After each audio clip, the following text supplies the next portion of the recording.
and Serena, Queen of Namari. Why is this so hard?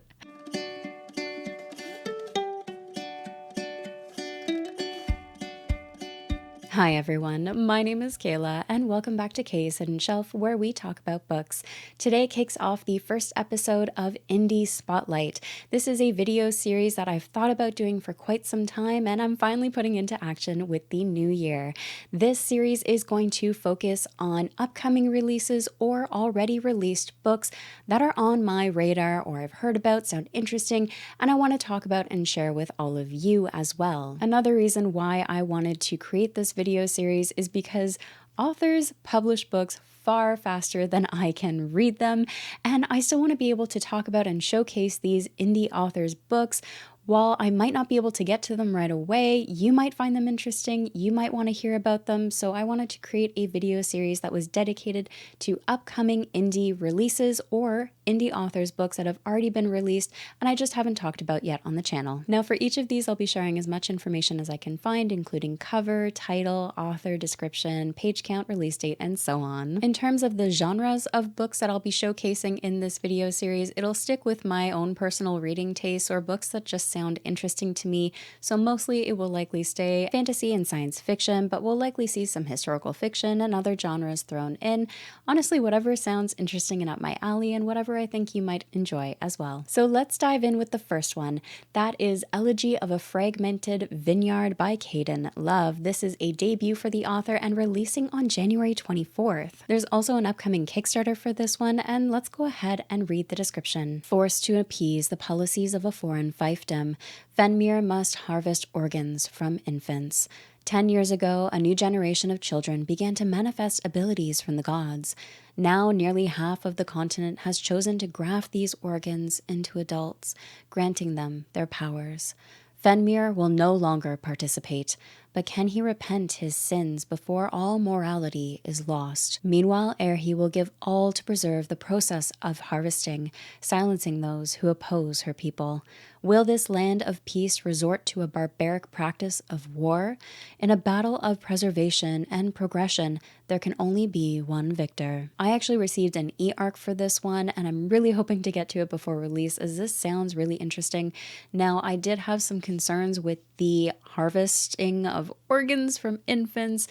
I am quite squeamish with that, but I was assured by the author that there is no visual representation of it aside from the very first scene, which is pivotal to the character, and it's only mentioned thereafter. So that is something to keep in mind as well. If you're also squeamish about this, I am eager to dive in and see how this story plays out because it sounds fantastic. Next up is Night of Crows by Matthew Owen Jones. This one is releasing on January 23rd and is a novella around 90 pages. This one is a dark fantasy inspired by Dante's Inferno and follows 3 Templar knights going through hell itself on a desperate quest. In the year 1349, the Crusades had failed.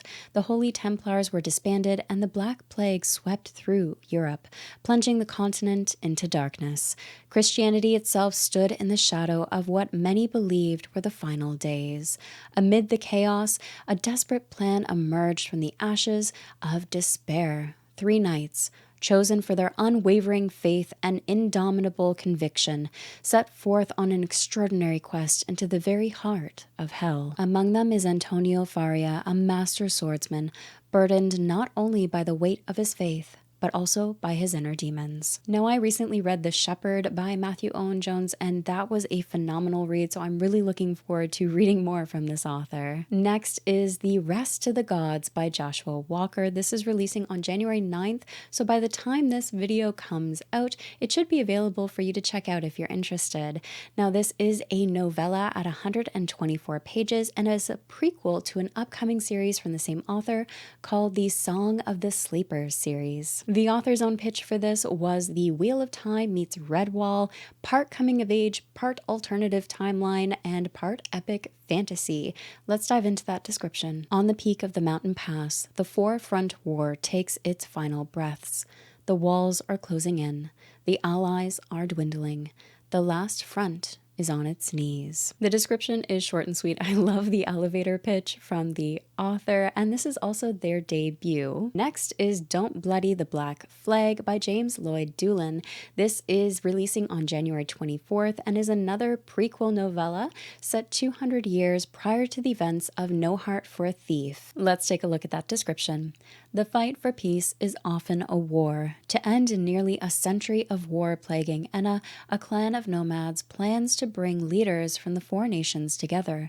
They task a young water dancer named Isola to deliver a missive to a northern general, her estranged mother, and convince her to join the conclave. However, there are those who would do anything to defend their war from the threat of peace. After living a life sheltered from the violence, Isola will have to choose between her principles and shedding blood for the good of her people. This is a series I'm really excited to get to this year, and this being a novella might be a great way to break into the series. This next one I actually have a physical arc for, so I'm gonna grab that. And that is Last Stand of the Stone Fist by Michael R. Miller, which is a prequel novella to Ascendant in the Songs of Chaos series by the same author. If you've read Ascendant or you've read the series, this story is following Brode, who was one of my favorite characters from Ascendant, so I am very excited to dive into this. This also comes with a bonus novella called The Huntress by the same author, so there's 2 for 1 in here, including some artwork at the back.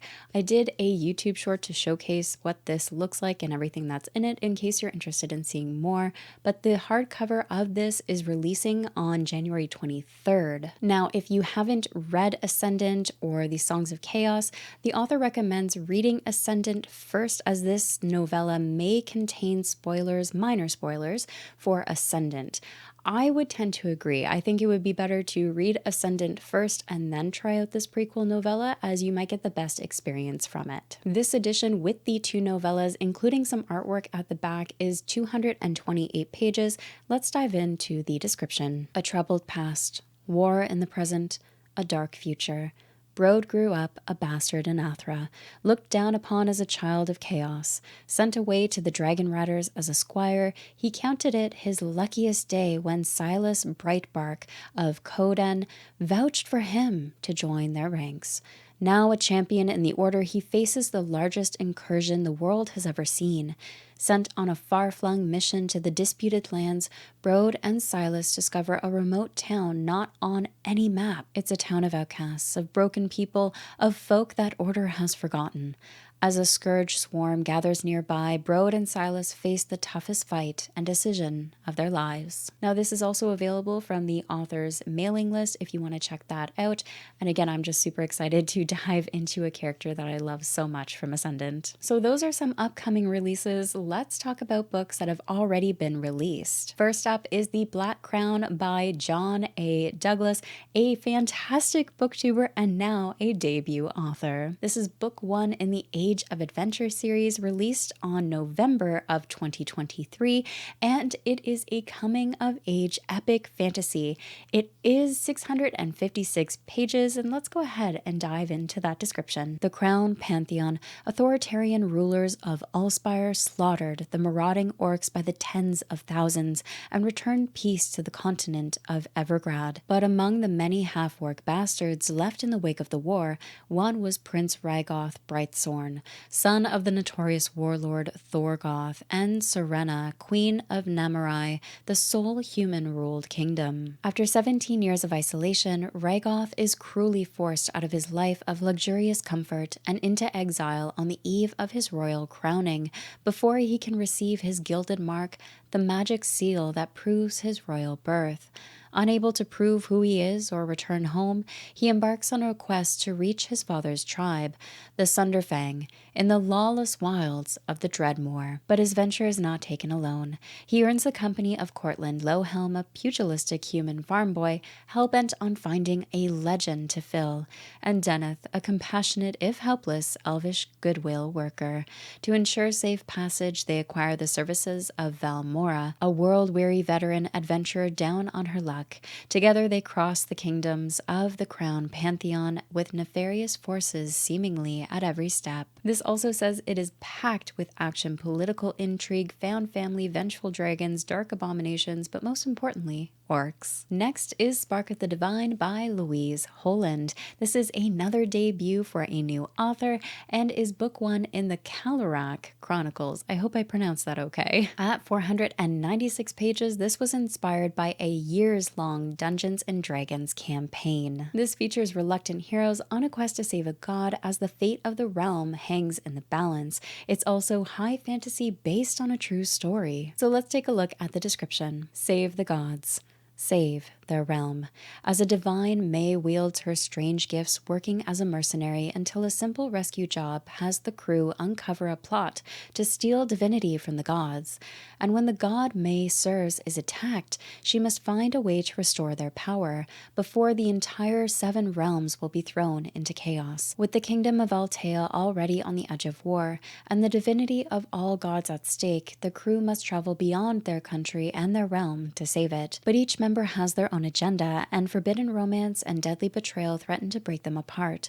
Is it the strength of the god that matters, or the belief of the divine? This is one I have heard fantastic things about, comes highly recommended to me from my friend Esme, so I am very excited to get to this one. Next up is Lost Souls by Ryan Skeffington, an action-packed space opera that features characters working for a better tomorrow in a brutal world. It features class disparity, the desire to find one's purpose in life, and the struggle to overcome loss. This released back in October and is about 256 pages. Let's dive into the story. Living on the Premier Ring, Maximus, a brilliant engineer, hungers for more than the monotony of daily existence mandated to him by those that control the ring. The relentless pursuit of infinity existence is a collective purpose assigned to all, but for Maximus, it's a hollow dream that leaves his soul yearning for its own legacy. Determined to escape his repetitive life, Maximus seeks out a destiny that will offer his life significance. When shocking revelations about the ring's underbelly intertwine with the hidden truths of his own lineage, he's propelled into action. Fueled by a spirit passed down to him by his indomitable father, he devotes his unshakable resolve to reshape the ring. Maximus embarks on a mission to challenge the unassailable leadership of the rings. When he's ready to wager everything, even his own life, on liberating all those that have lived below him from the ruthless grip of their oppressors. In this high-stakes struggle for freedom and justice, Maximus must confront not only the forces of tyranny, but also the threat of losing everyone that has built him up to the man he is now. With the fate of humanity hanging in the balance, he stands poised to start a revolution that will ignite every soul that's been lost up to this point. This is another one I have heard fantastic things about. It sounds like it is an epic, action-packed read, and at 256 pages, that sounds like it'll be a quick one as well. And finally, we have The Kinslayer by S.K. Putt. This was a debut for the author, released back in November of 2023, and it's book 1 in the saga Tales of the Fleshed Lands. Now, this is a Norse mythology-inspired fantasy that tells the tale of those who share a common cause to protect those they love, even if the gods and goddesses aren't on their side. Let's take a look at that story. The Fleshed Lands have worshipped their gods and goddesses for as long as time stands. Folk of the Fleshed Lands are dedicated relentlessly to whom they worship, that even blood will not deter their allegiances. Raids, riches, and thraldom inspire some of these lands, while others seek peace and will protect it fearlessly. Fenra, the wolf goddess, and Jorma, the snake goddess, are bound in chains and caged in a hall where gods and goddesses feast. Fenra and Jorma have selected champions in the Fleshlands to find the twin-bladed axe to fulfill the prophecy spoken in the saga tales. For some champions, raids have taken away everything, including family, and survival is the only goal. For others, the quest for greatness and to triumph on behalf of their goddess is the only option. Regardless, all are desperate to find the weapon of prophecy, but at what cost? And that is it for episode 1 of Indie Spotlight. If you have a better name suggestion for this series, by all means, leave your comments down below, but I would love to know, do any of these stand out to you? Which ones sound interesting? And can we give some love to these amazing cover artists for these incredible cover arts. Again, this is a series I hope to continue. I hope you enjoyed it.